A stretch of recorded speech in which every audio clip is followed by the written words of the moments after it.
Thank you very much. Please, please. Big day is a big day.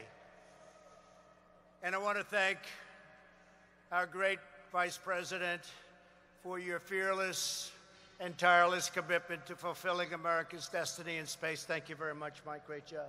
Great job. We're also grateful to Mike's wonderful wife, Karen, for being here and for all she does for our country. Thank you. Thank you, Karen. Before going further on this exciting day for all America in space, I want to say a few words about the situation in Minnesota. The death of George Floyd on the streets of Minneapolis was a grave tragedy. It should never have happened. It has filled Americans all over the country with horror, anger, and grief. Yesterday, I spoke to George's family and expressed the sorrow of our entire nation for their loss. I stand before you as a friend and ally to every American seeking justice and peace. And I stand before you in firm opposition to anyone exploiting this tragedy to loot, rob, attack, and menace. Healing, not hatred, justice, not chaos, are the mission at hand.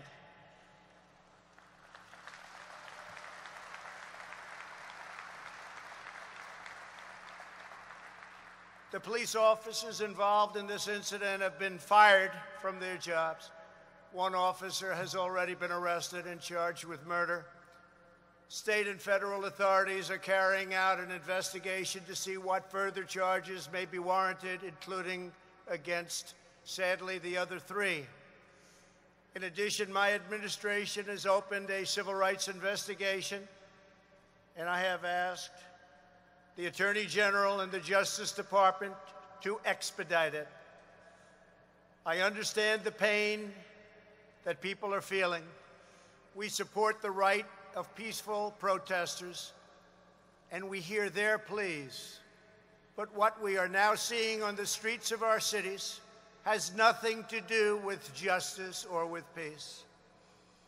The memory of George Floyd is being dishonored by rioters, looters, and anarchists. The violence and vandalism is being led by Antifa and other radical left-wing groups who are terrorizing the innocent, destroying jobs, hurting businesses, and burning down buildings. The main victims of this horrible, horrible situations are the citizens who live in these once lovely communities. The mobs are devastating the life's work of good people and destroying their dreams. Right now, America needs creation, not destruction. Cooperation, not contempt. Security, not anarchy, and there will be no anarchy. Civilization must be cherished, defended, and protected. The voices of law-abiding citizens must be heard, and heard very loudly. We cannot and must not allow a small group of criminals and vandals to wreck our cities and lay waste to our communities. We must defend the rights of every citizen to live without violence, prejudice, or fear. We support the overwhelming majority of police officers who are incredible in every way and devoted public servants. They keep our cities safe, protect our communities from gangs and drugs, and risk their own lives for us every day. No one is more upset than fellow law enforcement officers by the small handful who fail to abide by their oath to serve and protect. My administration will stop mob violence, and we'll stop it cold. It does not serve the interest of justice or any citizen of any race, color, or creed for the government to give into anarchy, abandon police precincts, or allow communities to be burned to the ground. Won't happen. Those making excuses or justifications for violence are not helping the downtrodden, but delivering new anguish and new pain. From day one of my administration, we have made it a top priority to build up distressed communities and revitalize our crumbling inner cities. We fought hard with Senator Tim Scott and many others to create opportunity zones, helping to draw a surge of new investment to the places in our country that need it most. We must all work together as a society to expand opportunity and to create a future of greater dignity and promise for all of our people. We must forge a partnership with community leaders, local law enforcement, and the faith community to restore hope. Radical left criminals, thugs, and others, all throughout our country and throughout the world, will not be allowed to set communities ablaze. We won't let it happen. It harms those who have the least, and we will be protecting those who have the least. The leadership of the National Guard and the Department of Justice are now in close communication with state and city officials in Minnesota, and we're coordinating our efforts with local law enforcement all across our nation. In America, justice is never achieved at the hands of an angry mob.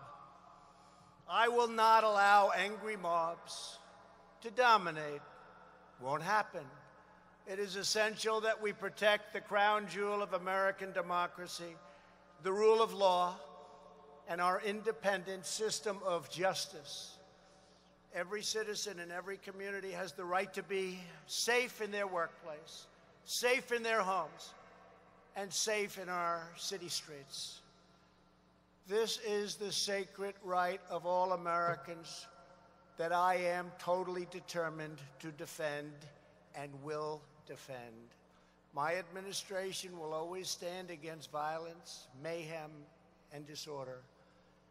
We will stand with the family of George Floyd, with the peaceful protesters, and with every law-abiding citizen who wants decency, civility, safety, and security.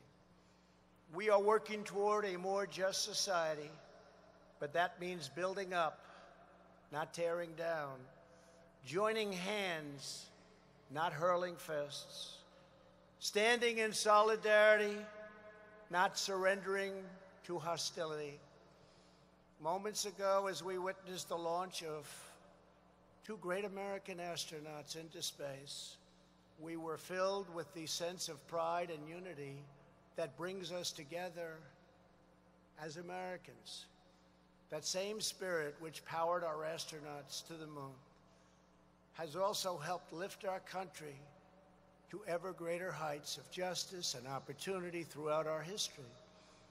So today, as we mark a renewed commitment to America's future in space, a tremendous commitment it is, let us also commit to a brighter future for all of our citizens right here on Earth. When Americans are united, there is nothing we cannot do. From day one of my administration, we put America first.